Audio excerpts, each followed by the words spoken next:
आवली असंख्य भागेन।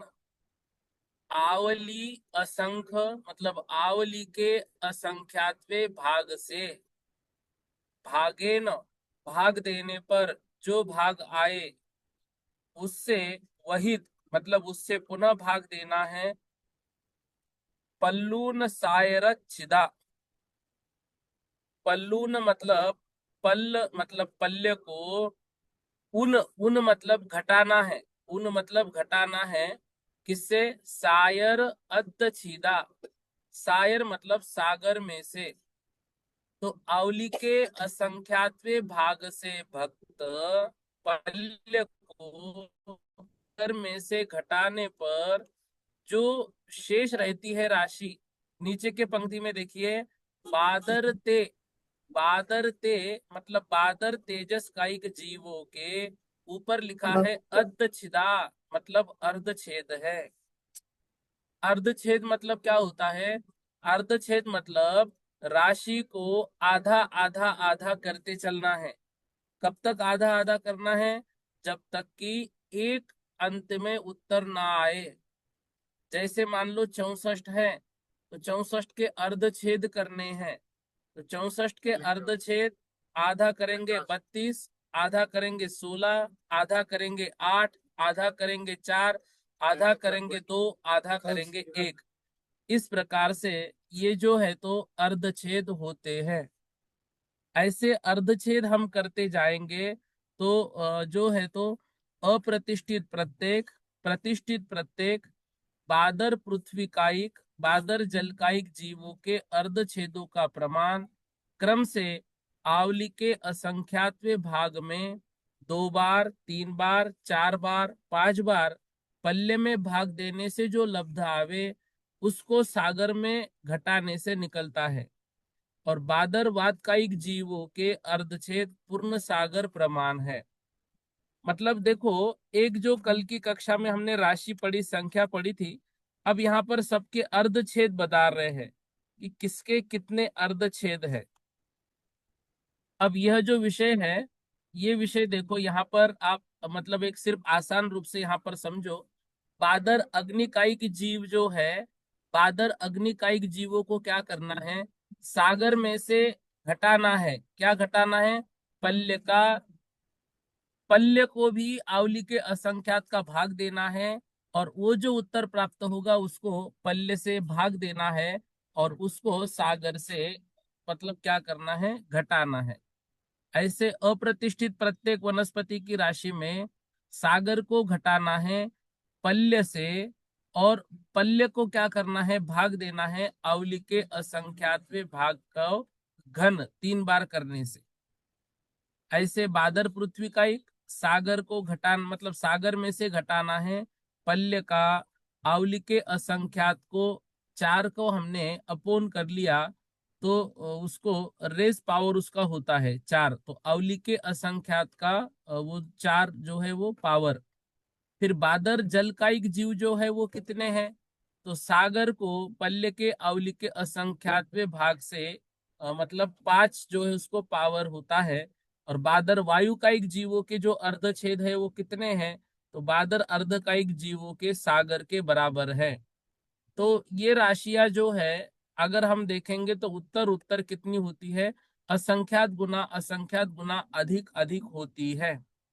अब देखो, सब जगह पर जो पहली राशि ली जा रही है वो ली जा रही है तेजस कायिक जीवों की। उनसे कम पृथ्वी कायिक, फिर जल कायिक, फिर वायु कायिक।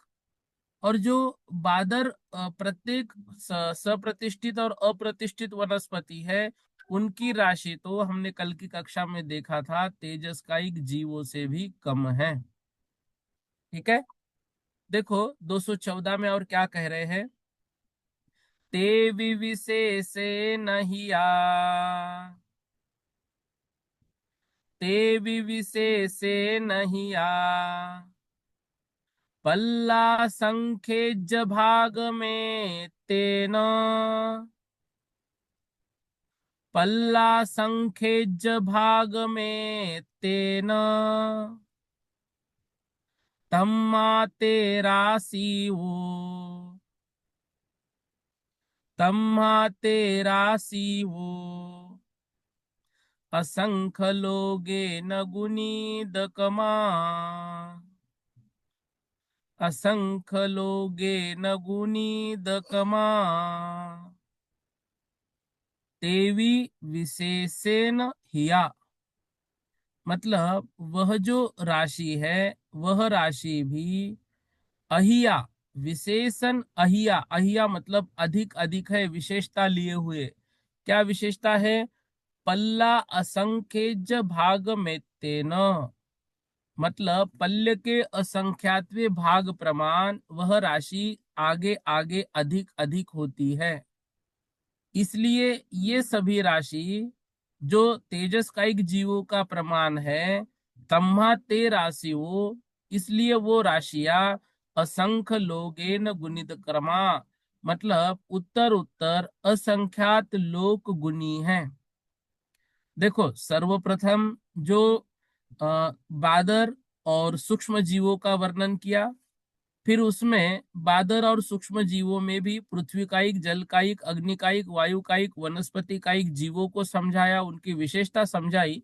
और ये अंतिम जो दो चार गाथाएं आती है ना, ये प्रत्येक इसमें इनकी संख्या के विषय में वर्णन देते हैं। अब ये संख्या के विषय में मान लो हमें नहीं भी समझ में आया, कोई दिक्कत नहीं है, क्योंकि ये जो है ये अलौकिक गणित होता है। अलौकिक गणित हमारे प्राचीन आचार्य महाराज जी का ये मतलब बहुत बड़ी विशेषता रही है कि उन्होंने प्रत्येक को संख्या के माध्यम से घटाकर समझाया है।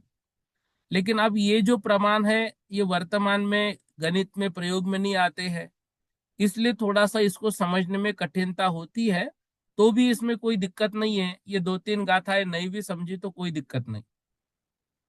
इसमें क्या हमें याद रखना है, हमें सिर्फ इसमें इतना याद रखना है कि तेजस कायिक जीवों का जितना प्रमाण है उससे उत्तर उत्तर आगे आगे ये जो है अधिक अधिक है, मतलब उत्तर उत्तर राशि असंख्यात गुना अधिक है। तो ये प्रत्येक जीव राशि के छेद जो है वो पल्य के असंख्यातवें भाग से अधिक है, इसलिए उत्तर उत्तर जीवों का प्रमाण भी असंख्यात लोक गुना होता है। जैसे मान लो किसी राशि के छेद 5 है, तो राशि क्या होगी, 2 को जो है 5 इसका पावर दिया जाएगा। तो किसी राशि के छेद पूर्व राशि से 3 अधिक है, तो राशि क्या होगी, तो राशि होगी 2 को जो ऊपर जो है 5 + 3, तो यहाँ पर क्या हो गया, 32 जो राशि है उसको 2 का फिर घन करके ये उत्तर आएगा 256। यानी जितने छेद अधिक है उतनी बार 2 गुना करने पर राशि होती है। तो ये क्या है, जैसे 5 राशि है तो उसको दुगना दुगना दुगना करते चलना है।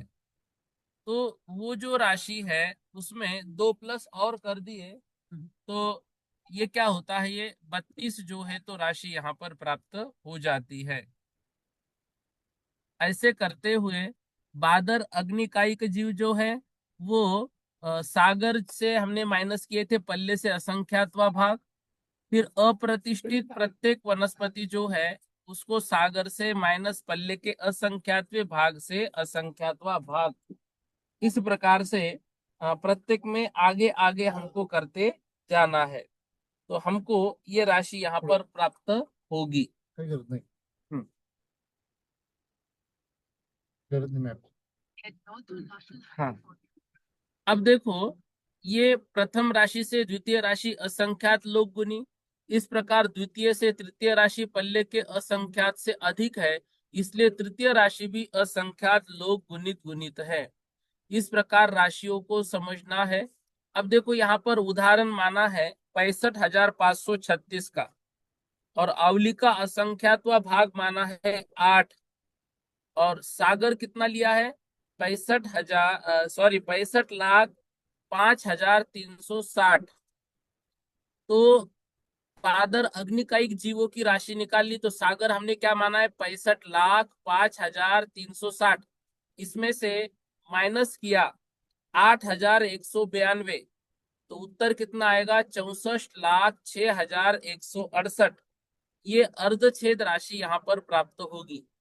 इनको हम आधा आधा आधा घटाते जाएंगे, कब तक? जब तक कि एक प्राप्त ना हो। इस तरह से ये अर्धछेद राशियों को निकालने का प्रमाण है।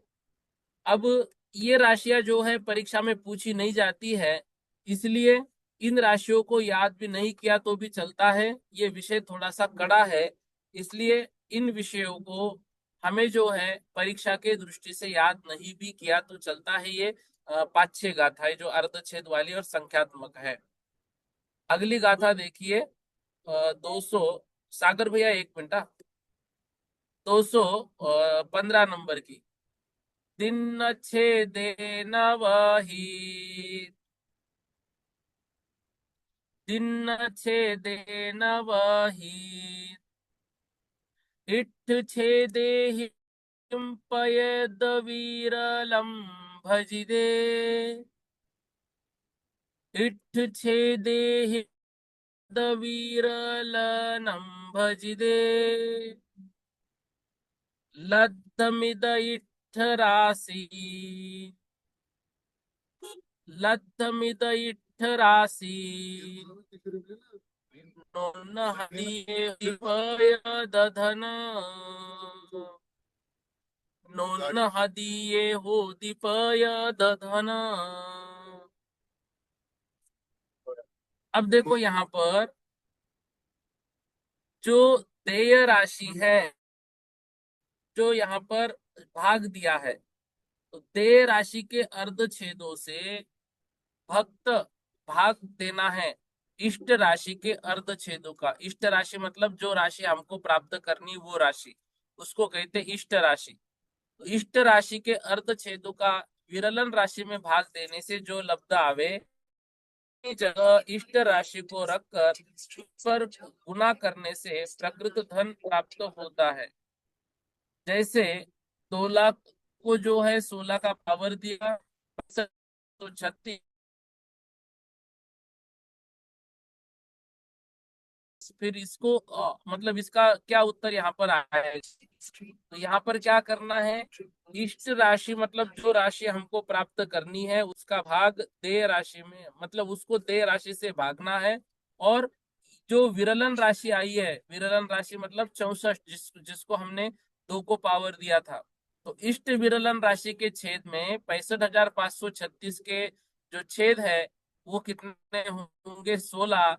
और देय राशि के छेद 2 के छेद कितने होंगे? 1, क्योंकि दो हमने वो देय राशि कितनी मानी? 2, और इष्ट राशि हमने मानी है मतलब 65,536। ठीक है। अब इस सूत्र को आज के लौकिक गणित के दृष्टि से देखो एक बार आप।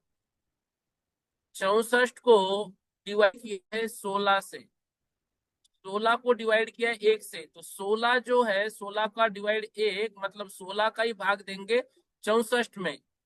और ये जो है 16 चौक 64, 16 का भाग दिया 64 में, तो यहाँ पर ये जो है 4 उत्तर होगा।